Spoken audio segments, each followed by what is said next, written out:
Now, if Pradeep is ready, then we can take SEBI's view on those.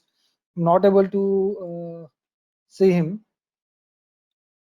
We are on the webinar, so we had just exchanges given their perspectives. Bandale madam also just spoken about the inaugural speech is over. So you can talk about SEBI's point of view as in what kind of relaxation, how everything went on. Okay. Yeah. Okay. Yeah. Thanks, Vishal. First of all, sorry for the delay because there has been some issue with the connectivity and other software-related issues, because of which I was unable to join on time. It's okay. Okay.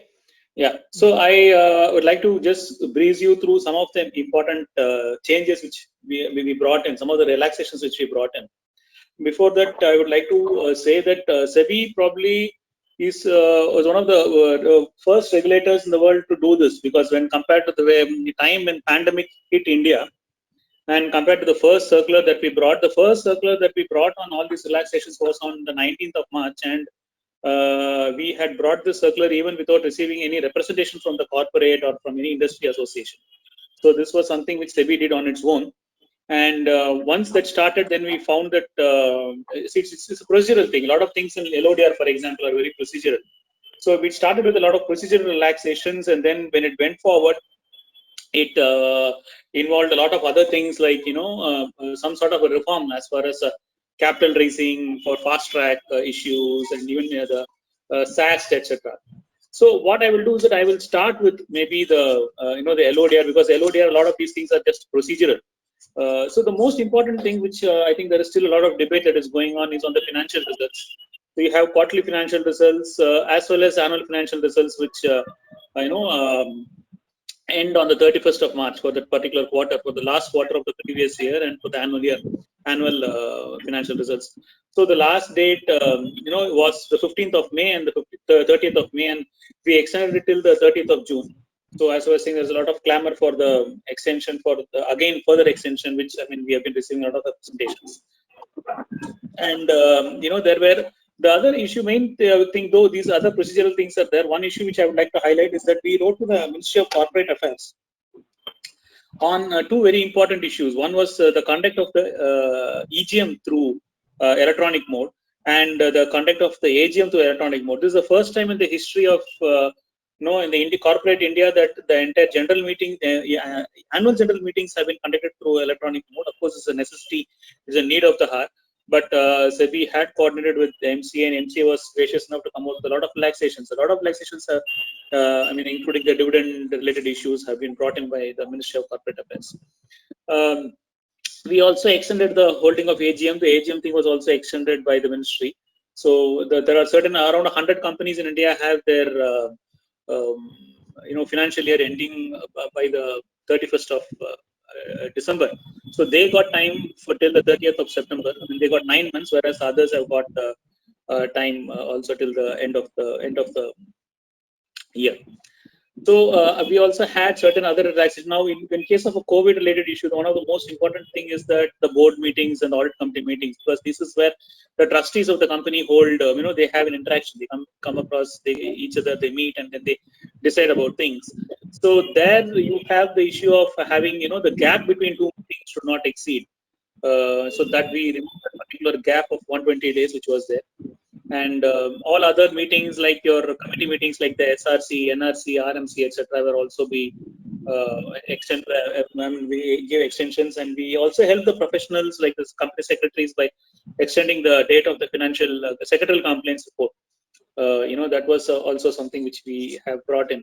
So these things, if you see, most of these things have been brought in in two phases. One is like the first thing when it started was we brought it on our own, the very first circular, and which contained a lot of important relaxations. Subsequently, as it went ahead, we started receiving representations from the industry. We started receiving the representations from the corporate individually. And we also received a couple of representations from the AAF and the mutual fund industry. And the stewardship code was made compulsory. So for them, we had extended it till 30th of June. In fact, the request was only till the 31st of May.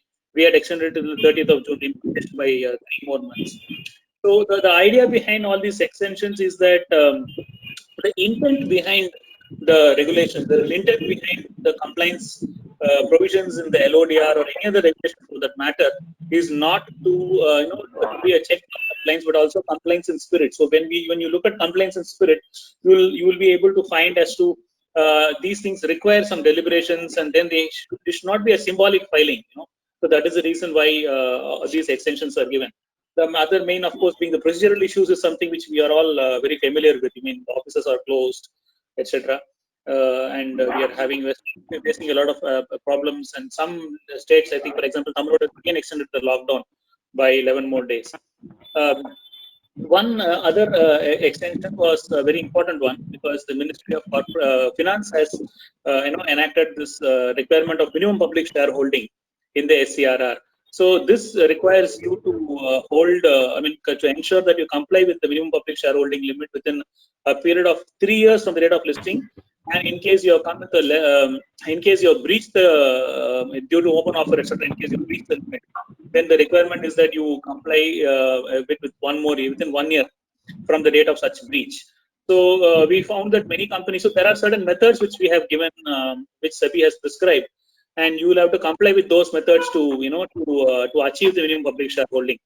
So we found that because of the markets being a little volatile and companies not even able to use other methods like rights issue, further public offer, etc., because you can't launch all those things.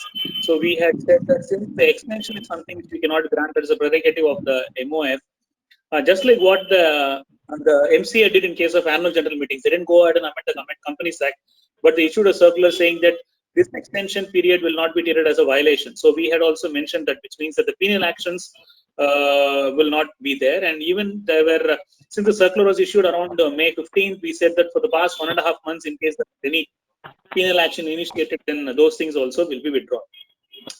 See, one important aspect of annual general meetings is annual reports.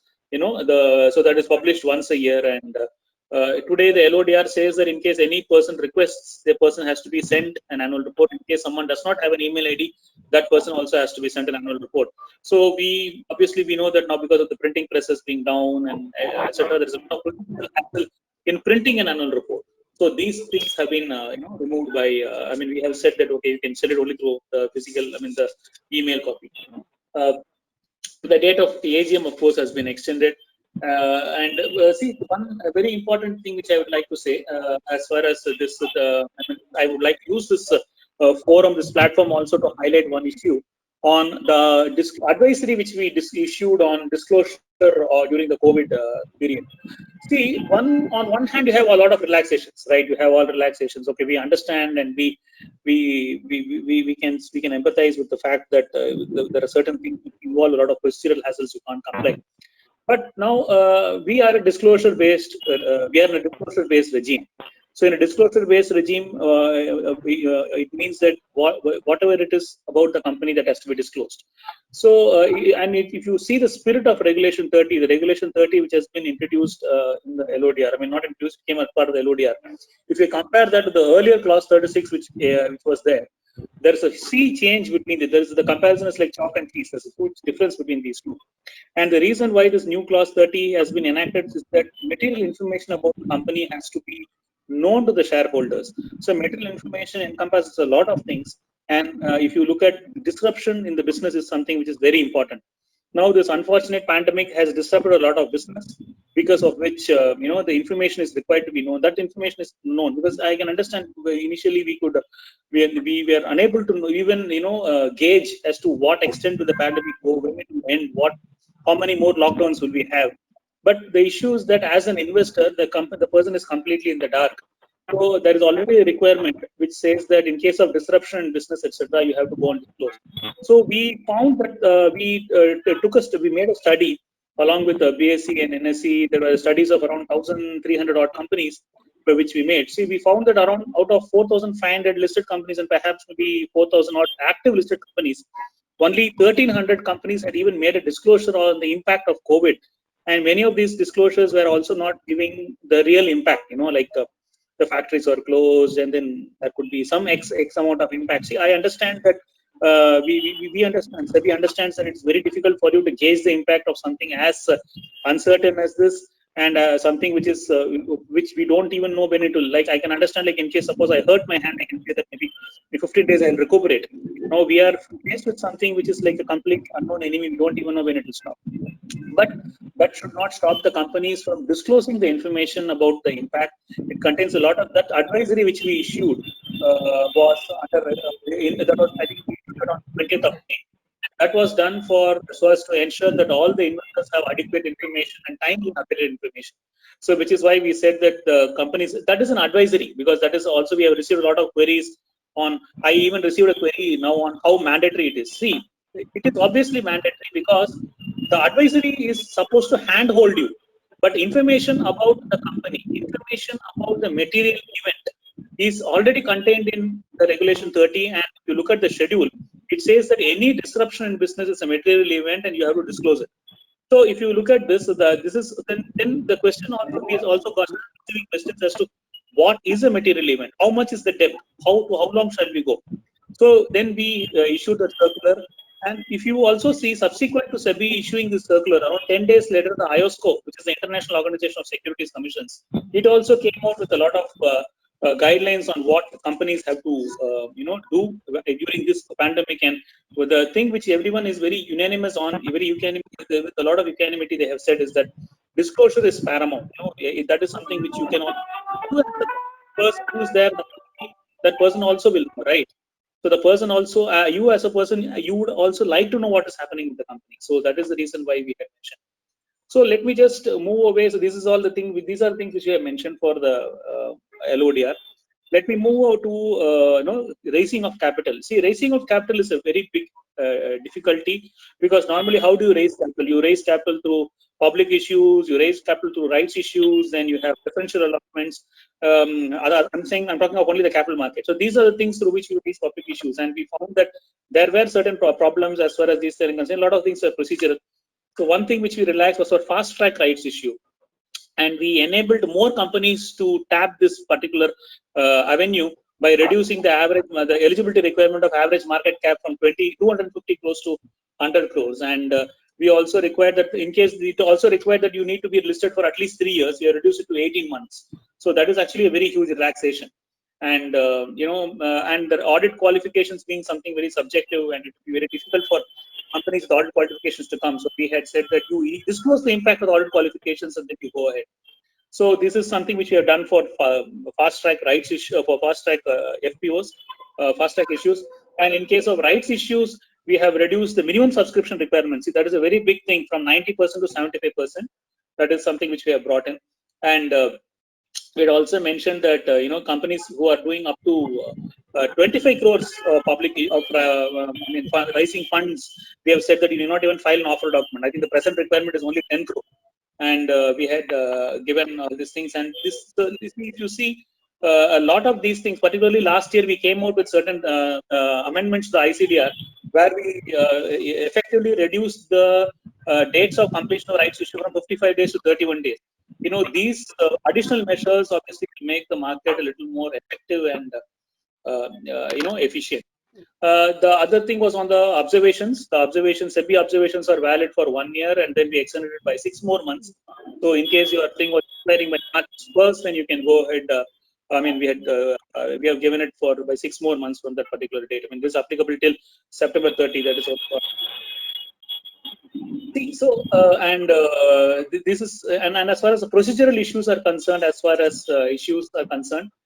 so we have said that like again there's an issue with physical forms, like physical forms and physical appraised letter of offer, etc. So we have said that like in case you're unable to do it, you try electronic transmission only, because obviously post is not working, courier is not working, etc. We have said that you do it through electronic mode. See, but if you keep all these things on one hand, the other thing is also which we have to take care, because if you see the SEBI preamble says SEBI has to develop the capital market and also regulate the capital market. So regulation and development are like technically on opposite sides of the coin, but we need to do that. So we have also mentioned that you have to ensure along with the lead managers, the company has to ensure that it takes adequate steps to reach the shareholders apart from putting it on the websites of the company, registrar, stock exchanges, you also send SMS, to these people so that you will be able to do it. And we have also said that you can make use of advertisements in the television and radio, internet, etc. for all these things. So this is these are all some of the measures which we have brought in as far as this is concerned. And, the other thing was on reduction of fee. Obviously, we can find the economic impact of COVID on all of us. It is something which is unparalleled, and obviously on companies it is very difficult for companies. And in a very, very small measure, what SEBI has done is that we have reduced public issue, rights issue, and buyback fees by 50% for the period from June to December. And in fact, we made a very fast track amendment to the buyback regulations also in this regard. And certain relaxations SAST also had been brought in as far as acquisitions and filing of disclosures, etc. And the issue is that we have to ensure that material documents should be inspected, and all advertisements should also be made on the website of the company. So the thing is that we have to do a balancing. The balancing will have to be in such a way whereby you have to ensure that disclosures are made, but within the limited framework of the physical dispatch, etc. can be stopped. So I would like to stop here because I think I've already come late and I have taken some time also. So I will obviously be there to answer the queries. Thank you. Yeah, thank you very much, Pradeep. That was a very detailed explanation of what the idea and the objective of SEBI in terms of giving a lot of relaxations to market participants, especially listed companies.